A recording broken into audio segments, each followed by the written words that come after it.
Bom dia! Bom dia, pessoal! Tudo bem com vocês? Vamos lá! Sejam todos muito bem-vindos. Aqui é o Instagram da Vínculos Psicologia Escolar. Muito bom estar aqui com vocês, né? Vamos aguardar aí, o Instagram tá avisando que estamos ao vivo. Jerli, sempre por aqui também, seja muito bem-vinda. Luana Toledo, vamos lá. Vocês conseguem me ouvir bem? Driele.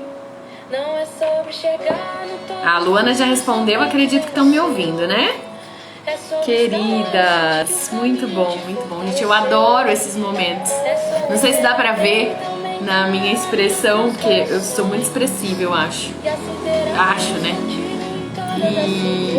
Mas eu adoro de verdade esses momentos. É sempre muito gostoso estar aqui com vocês. Conseguem ouvir nessa musiquinha do dia aqui também? Pegaram o café de vocês? Muito bem, obrigada Luana pelo retorno. Cíntia também, bem-vinda. Tereza sempre por aqui, também sempre responde ali quando a gente coloca, quando a gente convida. Adoro a animação da Tereza ali com as lives, os conteúdos da Vínculos. Loriane, muito bem-vinda também. Ó, algumas carinhas novas por aqui. Muito legal, pessoal. Obrigada. Vamos só dar mais uns minutinhos aqui, né? Um minutinho só para o pessoal que tá chegando, que o Instagram ele vai avisando, né, as pessoas que a gente tá ao vivo. Para quem tá chegando aqui pela primeira vez, então meu nome é Sabrina, eu sou psicóloga, idealizadora aqui desse projeto que é a Vínculos. A Vínculos, ela é uma empresa de psicologia escolar e educacional. Nós fazemos todo o suporte, né? Fazemos curso de formação, atendimento, orientação de psicólogos escolares, sejam profissionais que estão começando, sejam profissionais... Deixa eu ir diminuindo o som aqui, gente. Uma delicinha essa música, né? Dá até dó de desligar, mas vamos lá. Então que possamos aí, né, no ritmo dessa música, estar juntos nessa caminhada, nessa nossa vida, que a gente possa estar juntos e nos vincularmos realmente, né? Fazer vínculos entre nós e podermos estar sempre nos ajudando, que a gente possa estar junto aí nesse trem da vida, nessa jornada da vida maravilhosa, né? Que a psicologia escolar seja o ponto que nos une, né? Que me une a vocês, e fico muito feliz e muito honrada de cada um de vocês que chega, de cada um de vocês que vem, que entra, que me busca, que me procura.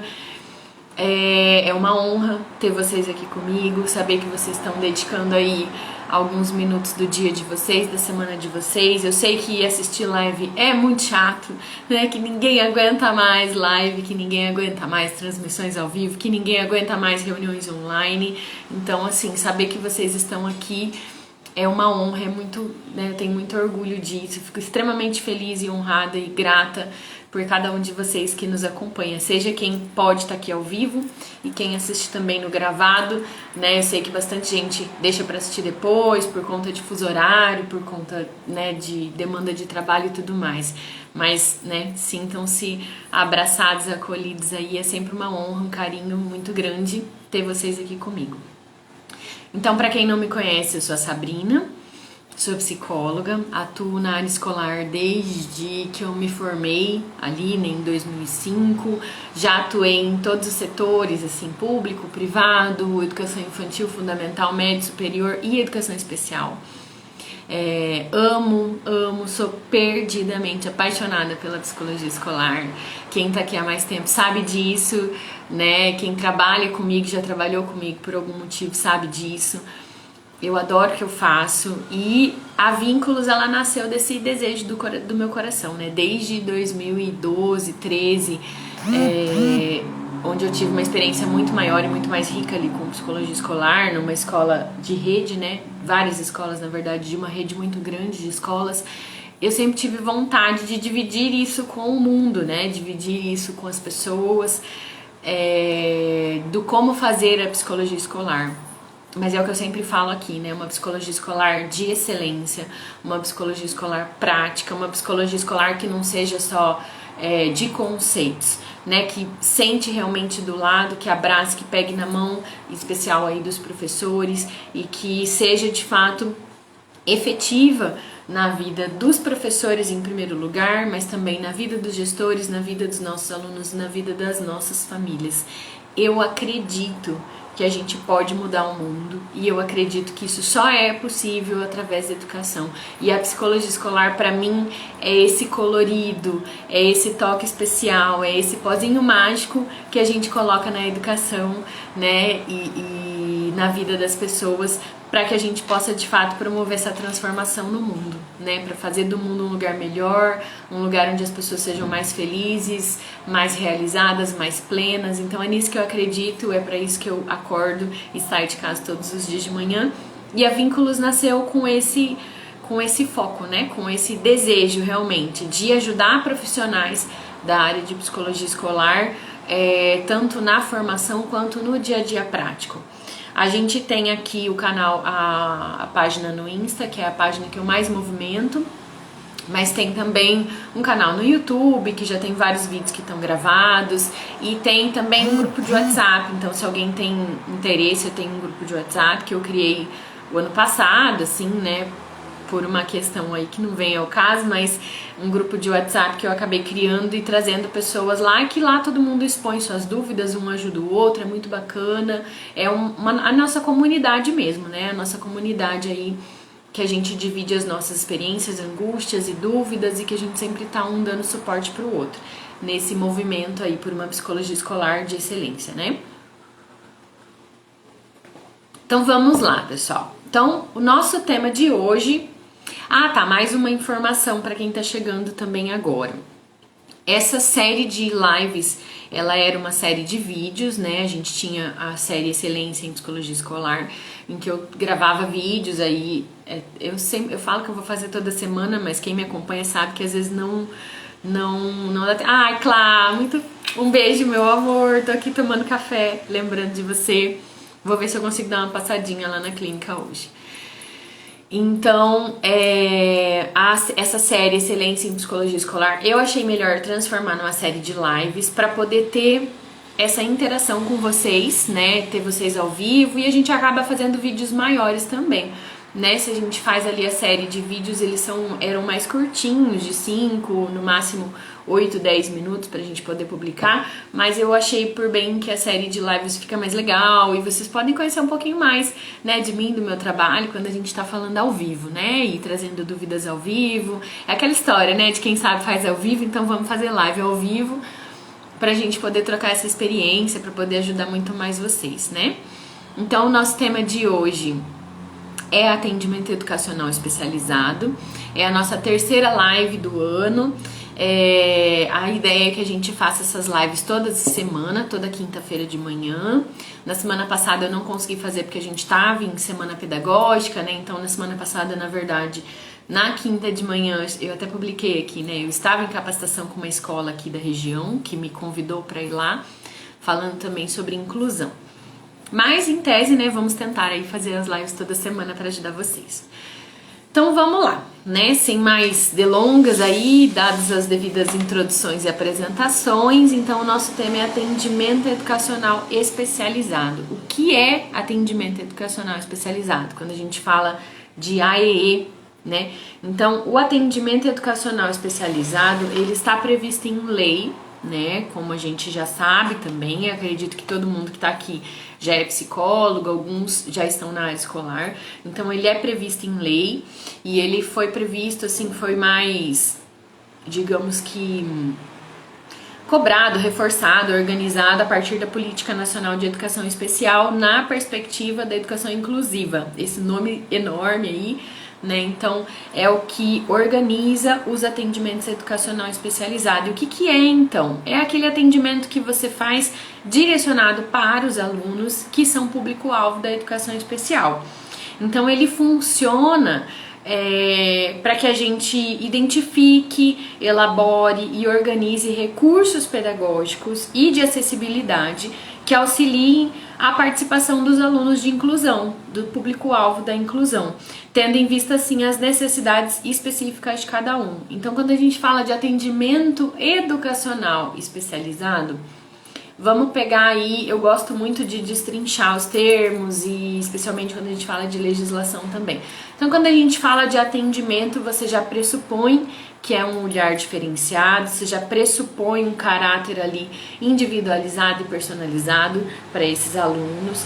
E educacional, né? A gente está falando de um atendimento educacional, então é aquele atendimento que compete à escola, que compete a esse setor escolar, a essa área da vida do aluno. Então não é o atendimento clínico, não é o atendimento lá de consultório, né, médico, clínico e tudo mais. É o atendimento que é ofertado dentro da escola, por isso que é atendimento educacional.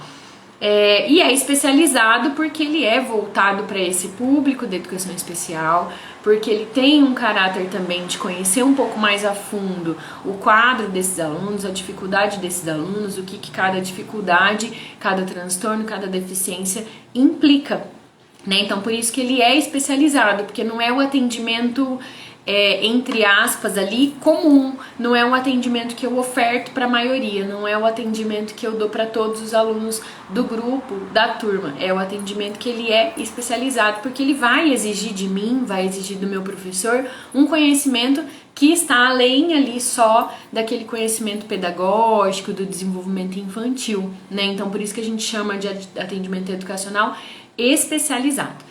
Não quer dizer que precisa necessariamente ser por um professor especializado, mas sim quer dizer que aquele atendimento ele precisa ser especializado de alguma forma. Então, trazendo isso para a nossa realidade escolar, nós, enquanto psicólogos escolares, somos os profissionais especializados responsáveis por estar ajudando a organizar esse atendimento. A gente dá o caráter especializado desse atendimento quando a gente senta com o professor, quando a gente pensa em estratégias, quando a gente vai lá falar com o professor da sala de recursos, quando a gente olha para esse aluno com um olhar um pouco diagnóstico, um pouco avaliativo, clínico no sentido de avaliação e não de atendimento clínico, mas de um olhar mais técnico, né? Então nós somos os técnicos dentro da escola que ajudamos a organizar e estruturar esse atendimento educacional especializado, né? Então essa política de educação especial, ela é uma política que surgiu ali junto com todas as políticas de educação inclusiva desde o ano 2000, atendimentos que pausou o vídeo, voltamos. Me deem um ok aqui se a gente tá de volta, acredito que estamos de volta, né? Eu vi que deu um pause aqui. Então, voltando só um pouquinho aqui no nosso raciocínio. Então, o atendimento educacional especializado é que promove o acesso, permanência e aprendizagem dos atendimentos dos alunos com deficiência, né? Então, não só daí das deficiências, mas também os transtornos globais de desenvolvimento e os alunos com altas habilidades e superdotação. Esse movimento ele ficou muito mais forte quando esses alunos passaram a frequentar, a ter o direito de acesso. Direito até eles já tinham muito antes, né, desde o ECA e tudo mais, mas eles começaram a vir com uma intensidade e frequência maior para as classes regulares, né, então por isso que esse atendimento ele foi ganhando força e foi estruturada toda essa política aí. O atendimento educacional especializado, pela legislação, ele fala assim que ele é realizado na sala de recursos multifuncionais, dentro da própria escola ou em outra escola de ensino regular. O que significa isso? O que é a sala de recursos? Então, a sala de recursos é uma sala que funciona em contraturno dentro da escola, e que tem um professor que precisa necessariamente ser um profissional especializado, ter uma formação aí dentro da educação especial. Então, esses alunos de inclusão, né, eles têm direito, os alunos público-alvo da educação especial, eles têm direito a esse atendimento numa sala de recursos que a gente chama sala de recursos multifuncionais. E aí a gente tem sala de recursos para deficiência visual, para deficiência auditiva, tem salas especializadas e tem a sala de recursos como um todo para os transtornos globais, né? Essa sala de recurso, ela deve funcionar no contraturno. Eu acho que já falei aqui, quando a gente falou de legislação, na live anterior, se eu não me engano, eu já falei que os alunos que são público-alvo da educação especial, eles têm direito ao ensino que é ofertado na sala regular. Então, não é adequado, não é correto eu tirar esses alunos lá da sala regular para eles irem para a sala de recursos. Porque daí eu já estou fazendo errado, eu estou tirando aquele direito que ele tem de estar em sala de aula. Então eu preciso ofertar o atendimento na sala de recursos em contraturno do ensino regular, certo? E a sala de recursos, ela tem uma matrícula diferente. Então os alunos que estão no ensino regular e que precisam da sala de recursos, eles têm uma matrícula no regular e uma matrícula na sala de recursos. E para eu matricular esse aluno na sala de recursos, eu preciso ter documentação, preciso ter uma avaliação, preciso ter, em especial, um laudo na sala de recursos multifuncionais, um laudo que conste ali que o aluno tem uma deficiência, para que ele seja matriculado, uma deficiência ou um nível abaixo da média, de potencial intelectual, enfim, eu preciso ter um laudo, um documento que justifique a matrícula dele nessa outra sala. Ficou claro isso? Deu para entender? Vocês tinham conhecimento disso, que a sala de recursos é uma documentação diferenciada, que não é o mesmo atendimento lá que é ofertado na sala de aula? Vão me dizendo aqui se vocês tiverem dúvidas, porque eu sei que esse é um conhecimento que é difícil. Muita gente confunde a sala de recursos como a sala de apoio, como a sala de aplicação de prova, como a sala de reforço escolar, e não é, pessoal. Sala de recursos não é reforço escolar, é uma sala em que a gente organiza esse atendimento de uma forma realmente diferenciada e a partir de um professor especializado. Luzia, meu amor, que saudade de você. A sala de recursos é obrigatória para todas as escolas? Em tese, sim, né? Na verdade, o que a gente tem que pontuar, o que a gente precisa pensar? Que todos os alunos de inclusão, eles têm direito à frequência na sala de recursos. Então, se eu tenho um aluno com uma deficiência, com transtorno global do desenvolvimento ou com altas habilidades, ele tem direito a essa sala de recursos. Só que eu não preciso necessariamente ter uma sala de recursos em cada escola, eu preciso que esse aluno tenha acesso a uma sala de recursos. Então, na prática, o que acontece? Que se eu tenho uma escola, um grupo de escolas de rede, por exemplo, eu posso ter uma sala de recursos por região e os alunos todos serem matriculados, porque às vezes é uma escola pequena, eu não tenho demanda para todos esses alunos dentro daquela escola específica. E aí quando a gente fala que é obrigatória, é aquela história, pela lei ela é obrigatória, mas como existe todo um processo para abertura dessas salas de recursos, que eu preciso ter autorização aí do núcleo de educação, do Ministério da Educação, enfim, eu preciso buscar uma autorização de funcionamento, então às vezes a escola não tem essa sala de recursos ou não tem demanda para isso e ela oferta esse tipo de atendimento de um outro formato, que se funcionar, ótimo, maravilha, coisa linda, é aquela história, a gente lida com o que a gente tem, né? E é um processo difícil de abrir, então a gente lida com o que tem. Só que, na prática, se qualquer uma dessas famílias de um aluno com autismo, com deficiência, com altas habilidades, se eles entrarem com um processo, automaticamente o Ministério Público vai obrigar a escola a abrir essa sala de recursos do dia para a noite. Então é isso que a gente precisa saber. É obrigatório? Sim, é obrigatório. Dá pra gente levar sem?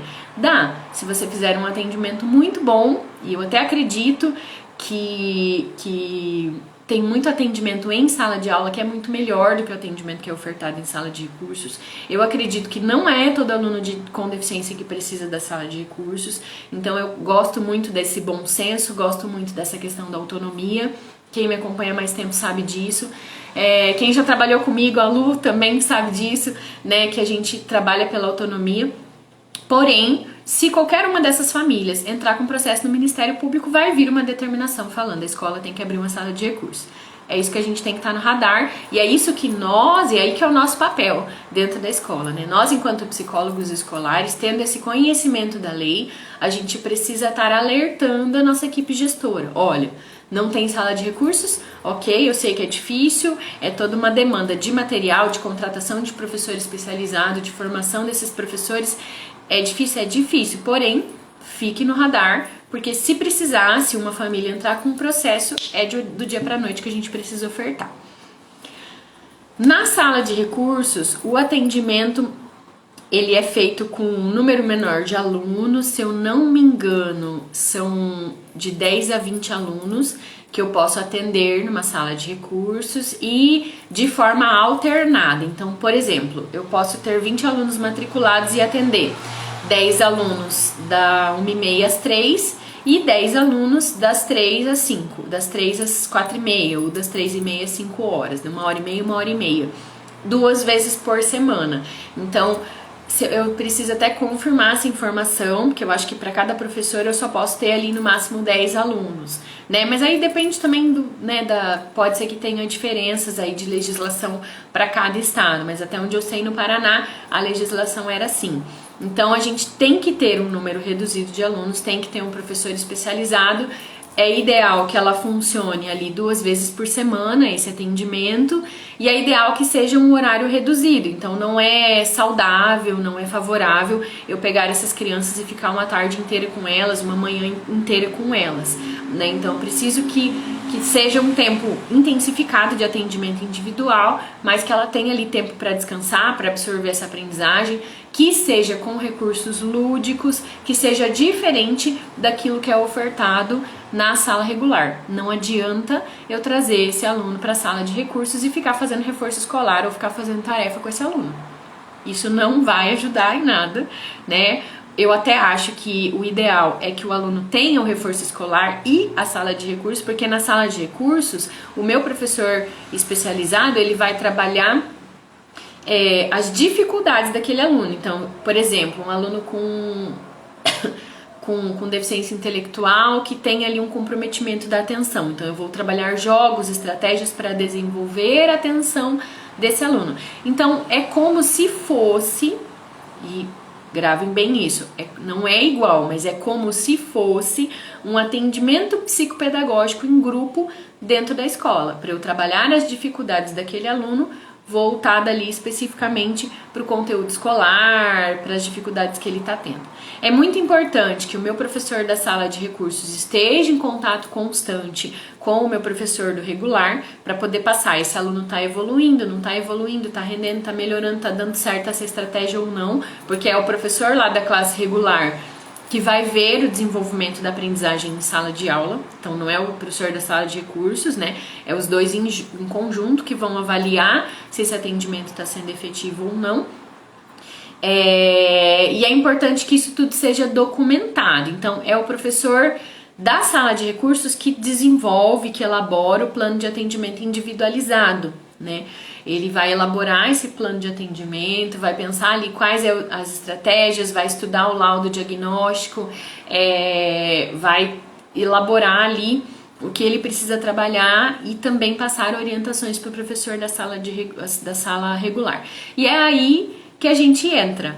Então a gente entra ali nessa parceria, não é nós que vamos ser os professores da sala de recursos, gente. Não, o psicólogo escolar não é professor de sala de recursos, não é professor de apoio, não é o profissional que tem que ficar lá do lado do aluno da sala de aula, certo?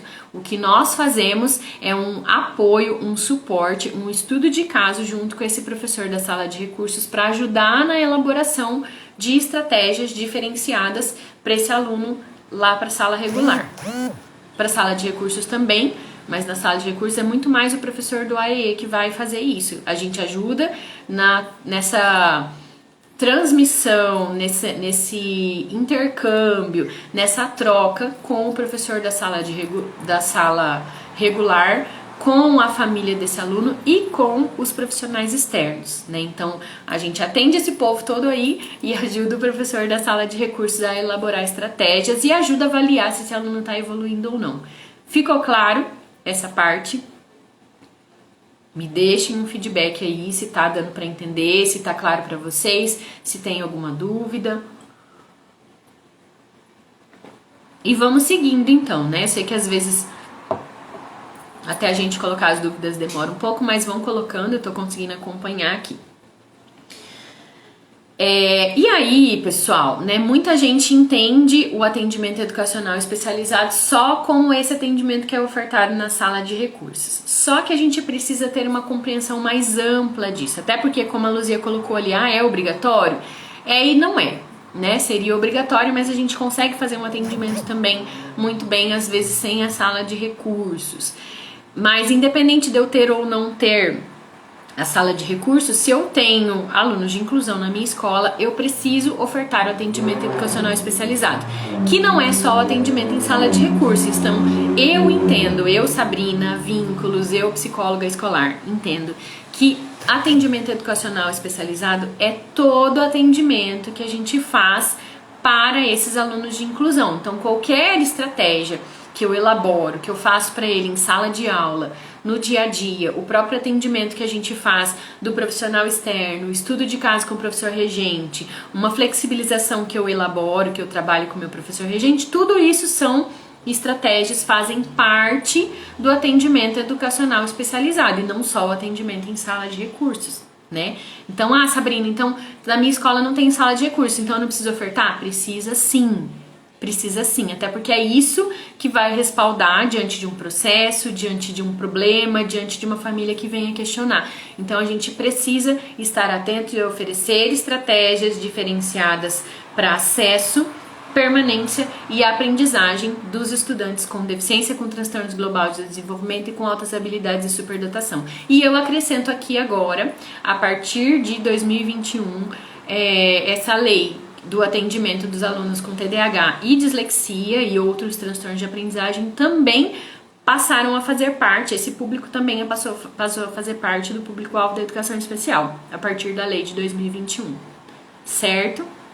Tá claro, pessoal?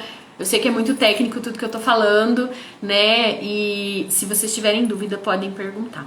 Então, pra gente falar um pouquinho mais daí sobre essas flexibilizações, sobre esse atendimento que a gente precisa ofertar em sala de aula. Para ficar claro, quem é o público-alvo da educação especial? São os alunos com deficiência, e aí a gente entra em deficiência física, deficiência auditiva, visual ou intelectual. Então, o aluno que tenha qualquer uma dessas deficiências é público-alvo da educação especial. Os alunos com transtornos globais do desenvolvimento, que são hoje, na prática, a partir do DSM-5, os alunos com transtorno do espectro autista. Lembrando que o autismo, ele foi reformulado, né, toda essa linguagem. A gente não tem mais hoje síndrome de Asperger, a gente tem autismo em nível, né, leve, moderado e severo. Não me lembro se é essa terminologia especificamente, mas em 3 níveis aí, dependendo do grau de apoio que esse aluno precisa, que essa pessoa precisa. E aí dentro desse transtorno do espectro autista entraram vários outros transtornos, né, que têm implicação na interação social, na comunicação, no relacionamento, em comportamentos restritos e repetitivos, né? Então, lembrando que transtornos globais de desenvolvimento, na prática, são os alunos dentro do transtorno do espectro autista, que hoje está englobando várias outras dificuldades também. Então, alunos com deficiência, alunos com transtornos globais de desenvolvimento, alunos com altas habilidades e superdotação, também são alunos de inclusão, são alunos que são público-alvo da educação especial. Eu preciso ter um atendimento diferenciado, especializado para esses alunos.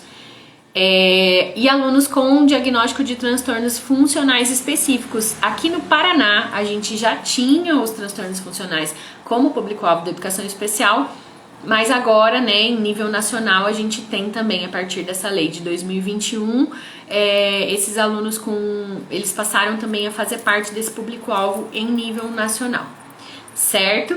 E aí, o que a gente faz, então, com esses alunos, né? Como que a gente oferta o atendimento para esses alunos? Então, as estratégias de inclusão, a gente chama de flexibilizações. E aí tem um problema aqui de terminologia, né? Tem conteúdos e conteúdos, conforme vão saindo a atualização das leis, as pessoas mudam, às vezes, de flexibilização para adaptação, para diferenciação. curricular, metodológica, avaliativa, mas eu particularmente gosto muito do termo flexibilizações e continuo usando esse termo.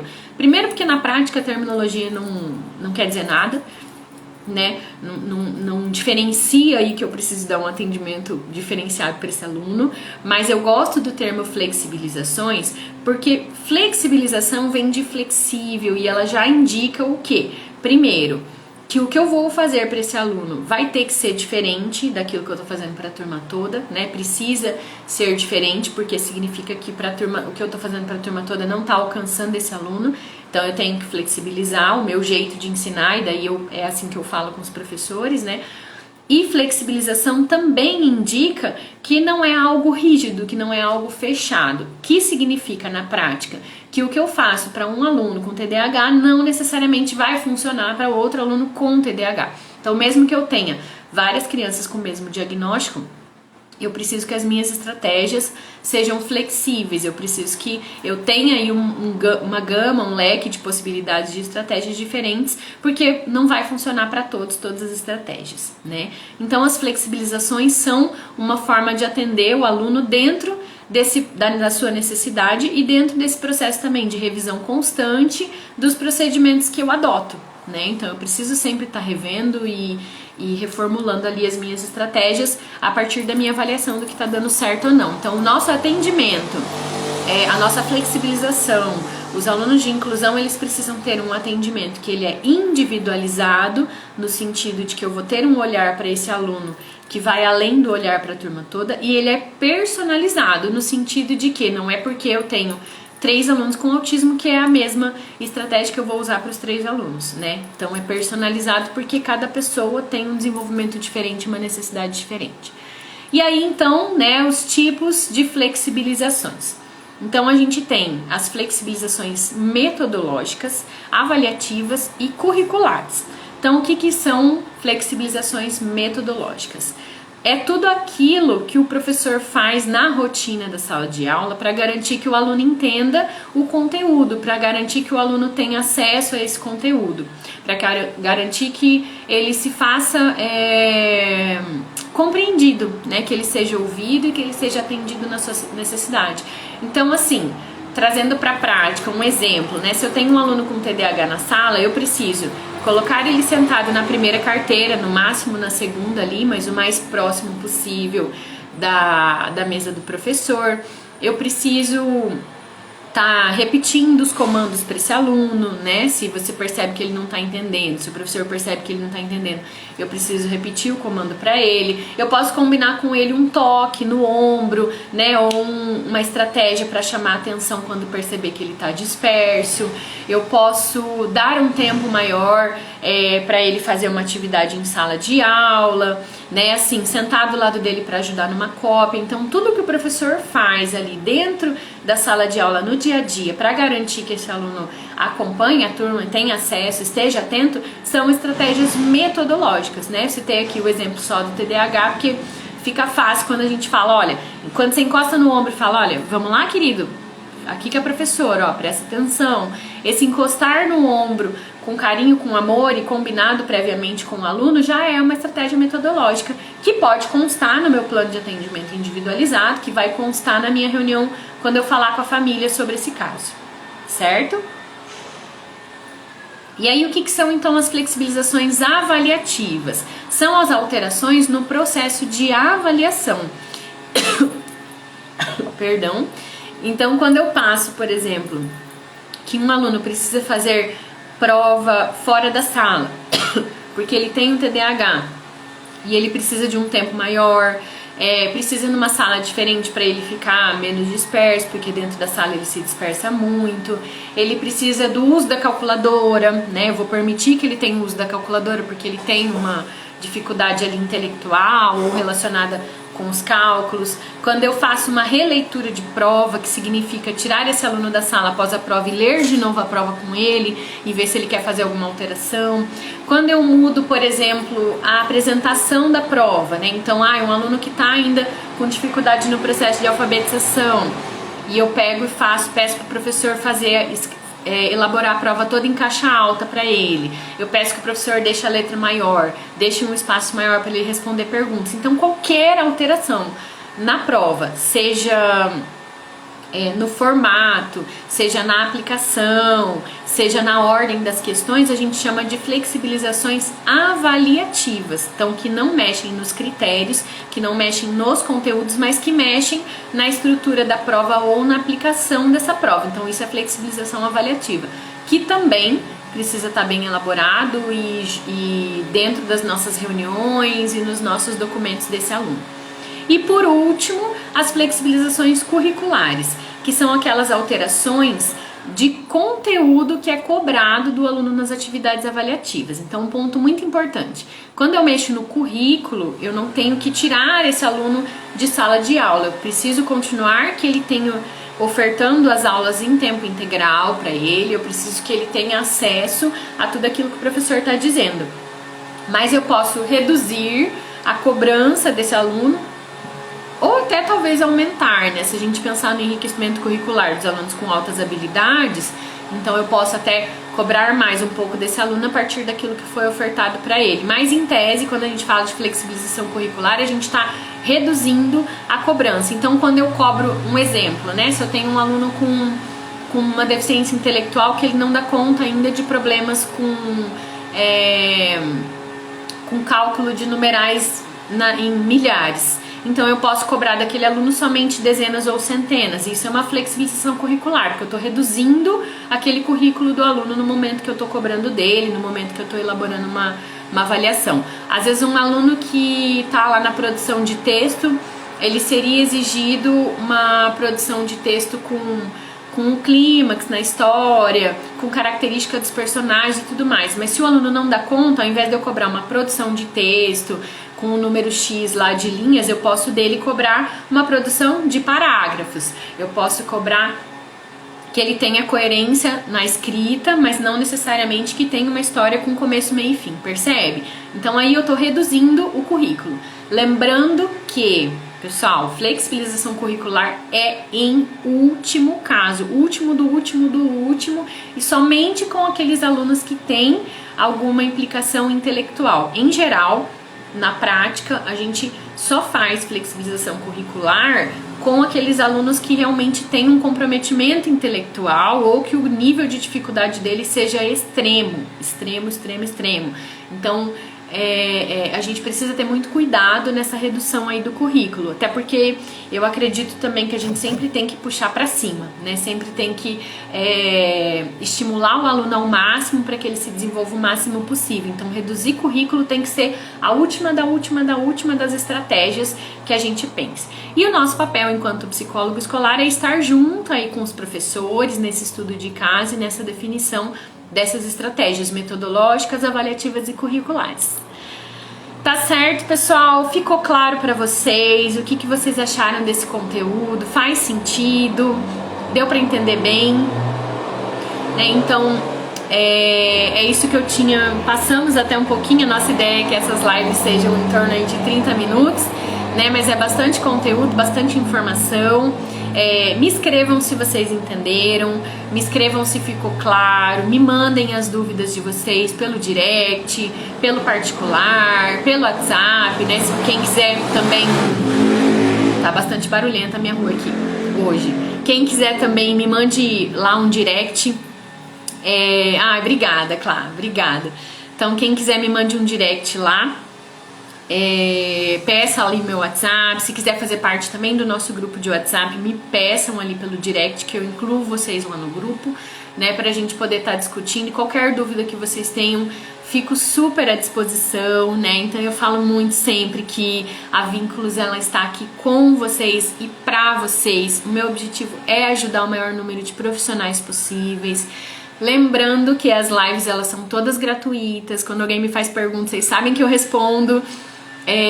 Sempre ajudo todo mundo, né? As meninas que estão aqui sabem que quando me pedem ajuda, sempre eu tô ajudando. Mas quem quiser também um atendimento mais organizado, a gente tem aqui na Vínculos também a supervisão em psicologia escolar e a mentoria em psicologia escolar. Então, quem tiver dúvida também sobre isso, me mande direct, me peçam informações, que aí eu ajudo vocês, informo vocês também, quem precisar desse suporte mais de perto, tá bom? Um beijo para todos vocês, amei os feedbacks aqui, que bom que ficou claro. Então, fico super à disposição, que tenhamos todos um ótimo dia e um final de semana maravilhoso, né? Beijo no coração e contem comigo sempre. Até mais, pessoal. Tchau, tchau.